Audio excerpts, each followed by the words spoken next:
Hello dear students, myself Dr. Piyushwan. I welcome you all in the physics class at the Mahatma Phule Arts Science Commerce College, Panvel. Today we will learn the Newton's laws from the classical mechanics. We know the classical mechanics is the branch of physics which deals with the study of motion of macroscopic bodies. Classical mechanics is most explored by Newton, so it is also called as Newtonian mechanics. And Newton derived mainly three laws based on his theory. Also, keep in mind that Newton derived three laws were valid for all those bodies and objects which we see in our day-to-day life. Like students, let's go back to your 12th studies and see two concepts that you already studied about the motions. The first one is the distance. So what is distance? Distance is nothing but the total length, right? It is the total length traveled by the object from its initial to its final positions. And the next term is the displacement. What is displacement? Displacement is the shortest length, right? It is the shortest length traveled by the object from its initial to the final positions. Then what is the difference between distance and displacement? Distance is a scalar quantity, displacement is a vector quantity. Means displacement have certain directions, right? Now let's see the another term, speed. Speed is nothing but the rate of change of distance with respect to time, and speed is also scalar quantity. Then the velocity. Velocity is nothing but the rate of change of displacement with respect to time, right? Velocity is nothing but the rate of change of displacement with respect to time, and it is vector quantity. Then the next term is acceleration. Acceleration is also vector quantity, and it is the how we can define the acceleration. Acceleration is the rate of change of velocity with respect to time, right? It is the rate of change of velocity with respect to time. And now the last term, force. What is force? Force is nothing but the push or pull acted upon an object.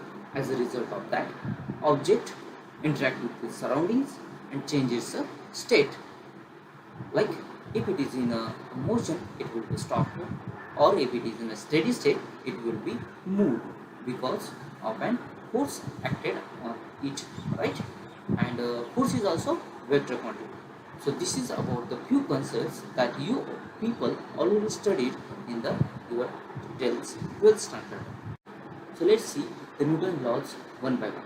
Newton's first law says that every body tries to be in a steady state or in uniform motion until and unless some external force acts on it, right? Similar to the steady state of the ball or stone as shown over here, right? Or the uniform motion of an this ball through the space, right? So that we can say that the acceleration will be zero when if and only if net force acting on it is zero, or force equal to zero if and only if acceleration is equal to zero. Now these concepts of rest, motion and acceleration are valid if and only if frame of reference is specified or well defined, right? So now let's see what is meant by frame of reference. Frame of reference is related with the measurement of a position and time, and position is measured by coordinate system, right? And how we can measure the time? By the watch, right? So the frame of reference is related with the observer who measures the position of an moving object, right? Students, there are two types of frame of references based on the motion of observer. So first one is the inertial frame of reference, and second one is the non-inertial frame of reference. In inertial frame of reference, Newton's first law is valid. Means the observer or frame of reference is in steady state or it is in a uniform motion. Like if we consider the example, ball is move in a uniform motion, and as we are in a steady state, we are as an observer. If we are measuring its position and time, then it is a frame of reference. Or just imagine the observer seated on the ball. In that case also, as the observer is moving with the constant velocity, so measurement done by him is also in inertial frame of reference. So now let's consider the non-inertial frame of reference. The non-inertial frame of reference doesn't obey or validate the Newton's first law. Means the acceleration is there or some net forces acting on the object. Like a ball, if we throw the ball, the gravitational force and air resistance acting on it, so some net forces acting on the ball, so it is first accelerated and then deaccelerated. So now if the observer is seated on the ball and if he did the measurement, then the frame of reference related with him is nothing but the non-inertial frame of reference. So the conclude that the Newton first law is related with the inertial frame of reference, or Newton first law derives the inertial frame of reference. Now let's consider the example of two observers. One is a boy and dog, and another is a freely falling person. So in both cases, as boy and dog is in a steady state, and freely falling observer is also in uniform motion.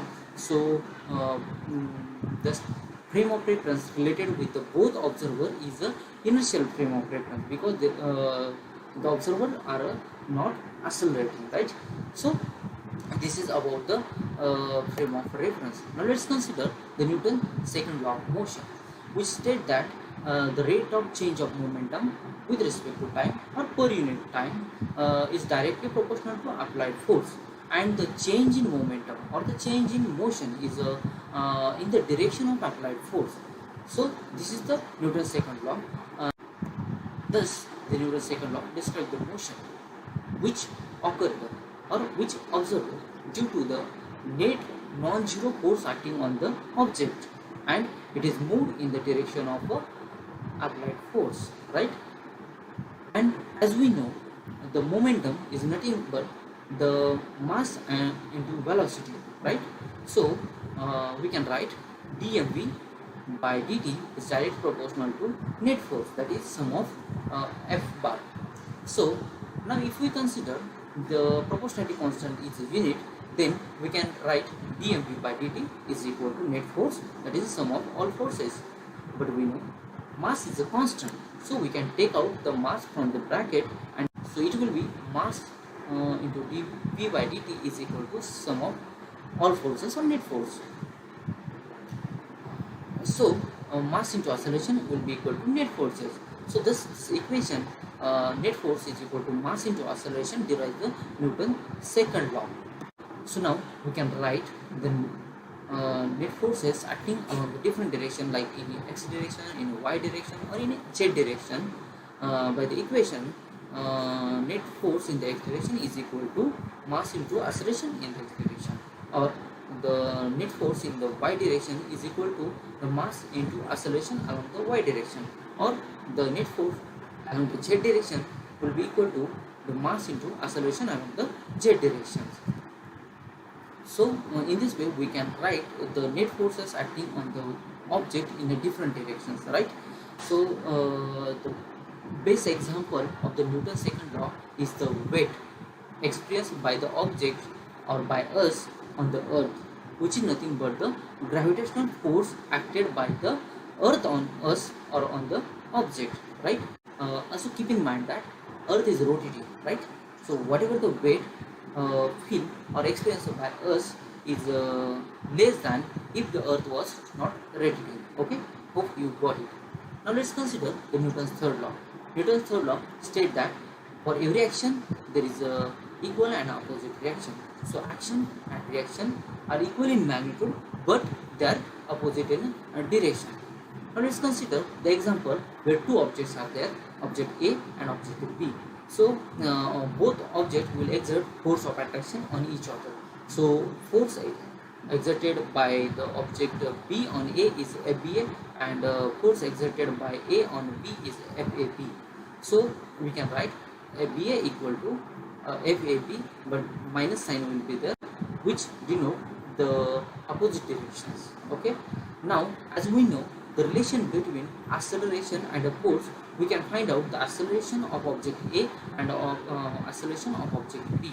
So acceleration of object A will be equal to force BA upon mass of object A, and acceleration of object B will be equal to the force FAB divided by mass of object B. As we know, the mass of object A is higher than the mass of object B, so the acceleration will be low. Why? Because the denominator is higher, so that the acceleration of object A will be less than the acceleration of object B. In order to understand this, let's consider one more example.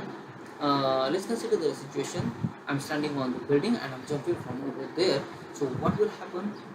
Earth will exert gravitational force on me, and I will also exert some force on the earth, right? So the force exerted by the earth and force exerted by me on each other will be equal, but as my mass is very low compared to the mass of the earth, so I will be accelerated with a much higher magnitude than the acceleration of the earth because of my force, right? So that my acceleration will be higher and I will fall on the earth's surface, right? Hope you understand this.